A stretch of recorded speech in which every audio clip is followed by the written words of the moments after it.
after that, guys, we have an amazing, powerful puncher in the Hulk. In Ian Cutelaba, and the man's an absolute beast. We got Ian Cutelaba and Dustin Jacoby in the light heavyweight division.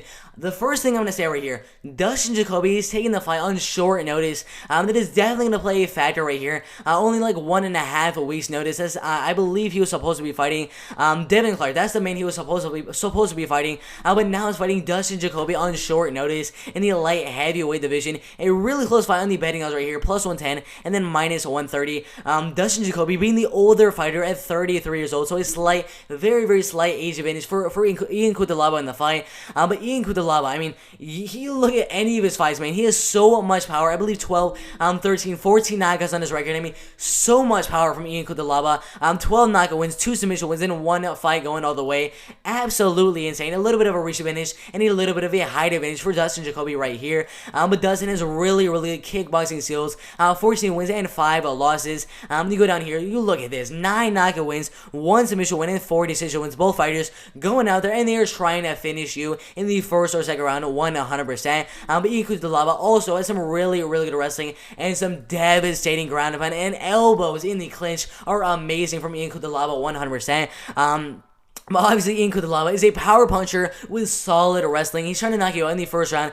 If it does not get that knockout in the first round, he's going to play more of a wrestling and clinch-based game plan. He's going to be very tired after that first round, and will look to kind of implement more of a wrestling and grappling-based game plan. Very good power with 12 knockout wins out of 15 wins. That is so many wins. 80% of his wins coming by knockout. Absolutely insane. Really good elbows in the clinch and really good elbows on the ground. His ground and pound is vicious, like 4 or 5 TKO wins on his record so far. I mean, those wins for Khalil Roundtree and Gadzhimurad Murbantigulov, absolutely insane. First on TKO, and then a first knockout in the clinch. I mean, absolutely insane. A very good takedown defense of 80%, and takedown accuracy is also really good of 71%. He is strong. That is the one thing about this man. He calls himself the Hulk for a reason. The man is super strong. Not the best grappler, but really good wrestling skills. Being submitted twice in his career so far. But sometimes he just uses his pure strength to get himself out of submissions. Really good striking defense at 50%. But in this fight, Ian Cutelaba either is going to win the fight by first round knockout, or is going to go out there and wrestle and clinch the entire fight in the second and third round and win the fight by unanimous decision. But Dustin Jacoby also has a really good chance of getting a knockout right here. A short kickboxing career back in 2013, 2014, I believe it was 2015 as well, fighting inside of Glory Kickboxing and beating a former world champion inside of kickboxing. Really good striking for this man right here. Former CFFC middleweight champion inside of that's an MMA promotion if you guys do not know what that is. Very good power in his hands and in his feet as well, with 9 out of 14 wins coming by KO TKO in the first and second round. Really good calf kicks. I mean, I encourage you, watch the fight with Justin Ledet. Leg kicks and punches.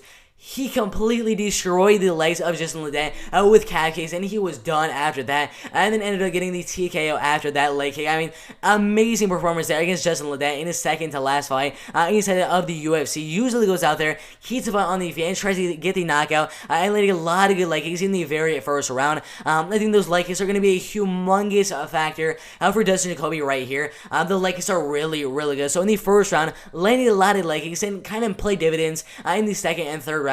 The first round is going to be very interesting because we know Dustin Jacoby has power, and we know Ian Cutelaba obviously has power as well. So I think the first round is going to be really interesting to see if either fighter clip one another. But the thing is, the striking is very even. I give the power advantage to Ian Cutelaba, the technical striking advantage to Dustin Jacoby, the clinch advantage to Ian Cutelaba with his pure Hulk strength, and then the wrestling and grappling advantage to Ian Cutelaba. The only real way I see that Dustin Jacoby winning the fight would be to keep the fight at range and just chop the legs for 3 straight rounds. Let a lot of good right hands and a lot of good jabs in the fight, and overall try to win the fight by decision. And then Ian Cutelaba, overall, if he's going to win the fight, would be by force knockout or any grappling and wrestling game by unanimous decision. But overall, there's too many factors going to Ian Cutelaba with the strength advantage, the clinch advantage, and the wrestling advantage, the grappling advantage, and the power advantage. I mean, the man has so much power in his hands as well. The only advantage I give Dustin Jacoby is at range in the striking game.